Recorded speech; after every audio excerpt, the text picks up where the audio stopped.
One of the biggest realizations that people have when reaching midlife is that all of a sudden you can't fake it anymore. Like you can't just eat whatever you want and tell yourself you'll bounce back. You can't skip the gym for weeks or months and just snap right back into shape.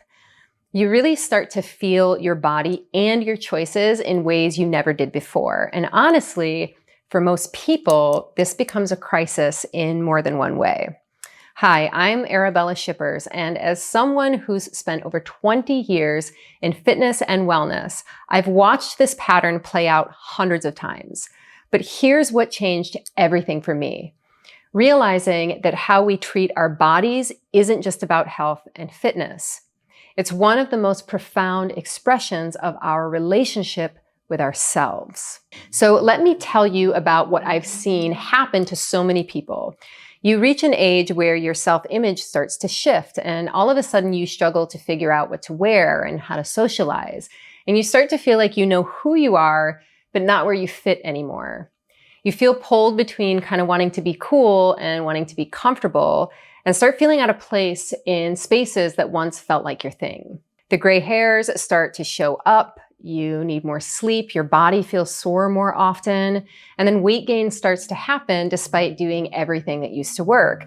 And there's this general sense that things are slowing down, and it creates this urgent feeling of something being disrupted from within. I hear this story from both men and women, and our culture calls it a crisis, but it's not a crisis at all. It's your body calling you inward, asking you to develop a different kind of relationship with yourself. But most people fight it instead of listening to it. And this is what causes the midlife crisis. Not the natural process of reaching a phase of life, but fighting it and believing that the best is behind you. For years, I worked with behavior modification with clients, tracking calories and following workout plans and sticking to this or that habit. And sure, we'd see some success. But I kept watching people struggle with the same patterns over and over again. I kind of have to laugh at myself now and how naive I was, thinking that it was just like calories in and calories out, and that progressive training was the solution to every problem. I see it now with the younger trainers and their zeal for pushing their clients. But an aging body actually needs something different, and not just in the form of new routines or methods of eating and training, but in alignment and self-care. What I discovered through my own inner work journey is that people weren't just struggling with discipline or willpower. They were struggling with how they fundamentally viewed themselves and their self-worth. So here's what's really happening. We tend to view our physical health and fitness as a way to present ourselves to the world in a way that's on trend and sexy and appealing. We focus on meeting external expectations and tracking data points to prove how healthy and disciplined we are. But our bodies and our health are far more connected to our authentic self than we realize. When we start focusing on genuine self-care rather than performing health, it changes what you will and will not accept for yourself. And that's kind of a big deal. This shift happens when you stop asking, how do I look? And start asking, how do I feel? What does my body actually need? How can I care for myself with compassion instead of control? This is where inner work becomes crucial, because the relationship you have with your body reflects the relationship you have with yourself. If you're constantly criticizing, controlling, or ignoring your body's signals, chances are you're doing the same thing with your emotions, your needs, and your boundaries. When you start doing inner work, becoming conscious of your patterns and learning to respond from choice rather than compulsion, something interesting happens with how you treat your body. You begin to listen instead of override. You start caring for yourself instead of managing yourself. Now, I'm a fitness trainer through and through. So when I say finding what works for you, I don't mean abandoning structure or health goals. That's not what I'm talking about. What I mean is finding a way to meet your real health needs in a balanced and sustainable way that honors where you actually are and not where you think you should be. One of the reasons so many people who reach midlife come to me for Path of Inner Work coaching is because this is when the confrontation with the self becomes unavoidable. Your body becomes the messenger that forces you to reckon with how you've been living. You can't keep treating your health and fitness goals like you're 25 without developing some pretty unhealthy relationship patterns with your body and your identity. When those gray hairs show up and the need for more sleep and your body changes, those aren't failures to fix.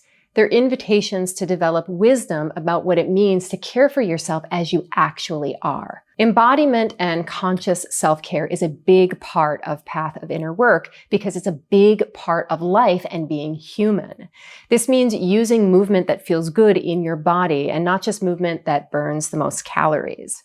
It means eating in a way that nourishes you and not just following the latest diet trend.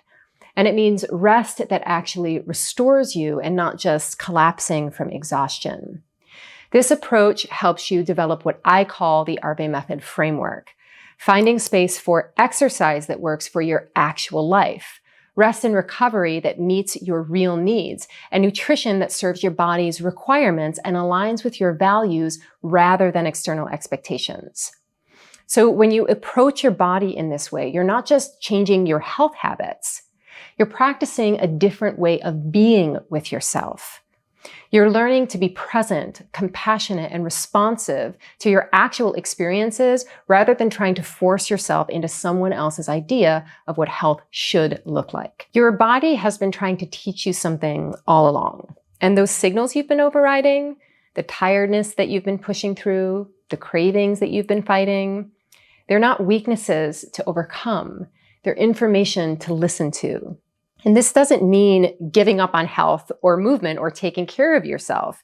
It means developing the wisdom to know the difference between caring for yourself and controlling yourself, between honoring your body and managing it, and between sustainable practices and unsustainable perfectionism. So if this resonates with you, and if you're tired of fighting your body and ready to develop a more conscious relationship with your health and self-care, then I might have what you've been looking for. In the Path of Inner Work coaching program, I include embodied practices specifically because we cannot separate our physical experience from our inner transformation. And when you learn to listen to your body with compassion, you're also learning to listen to your emotions, to your needs, and to your authentic self. And if you want to explore what conscious self-care and embodiment in inner work looks like, visit my website to learn more about the Path of Inner Work coaching program. I'll put a link in the description, and if you're ready to begin developing a wiser and more compassionate relationship with your body and yourself, reach out to me to schedule a free consultation. Your body isn't your enemy, it's your teacher. And when you learn how to listen and really listen, everything changes. Be well.